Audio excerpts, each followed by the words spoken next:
Hi, I'm Amos Laila. I'm here to present the concept subliminal advertisement.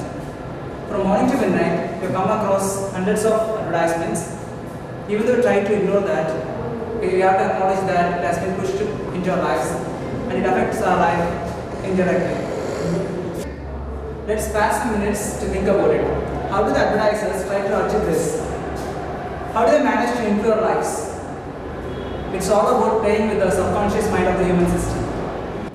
Subliminal means below threshold of one's consciousness. Subliminal advertisement is a form of advertising on a film or television which cannot be recognized by the conscious mind but can influence people's behavior through subconscious mind. Subliminal messages are not always easy to identify, especially in the logos of the popular brands. Let's see some examples. Let's take the logo of Baskin Robbins for example. It may look simple, but if you take another look, you can find that it includes a pink number 31, which actually refers to the original 31 plates. Amazon logo. It's a plain simple logo. While the arrow may just look like a smile, it actually points from A to Z. This represents the Amazon sell everything from A to Z. What we're taking for example is FedEx. It's a plain text-based logo, but if you give a closer look, you can find the arrow between E and X, which represent the speed and accuracy of the company's deliveries.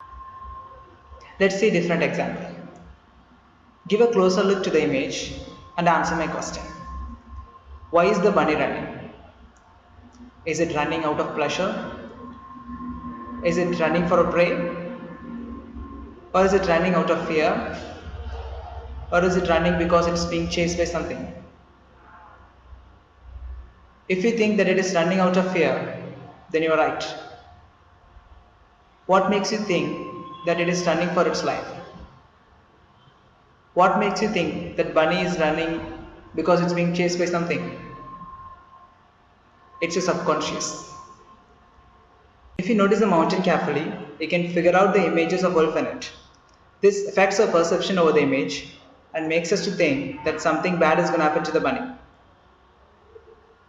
Even though we never notice the wolf in the mountains, it affects our subconscious mind and makes us to think that something is bad. Some advertising industry using the subliminal messages in the negative context. That's why the usage of subliminal messages in the advertisement has been banned. Let's see some examples of it.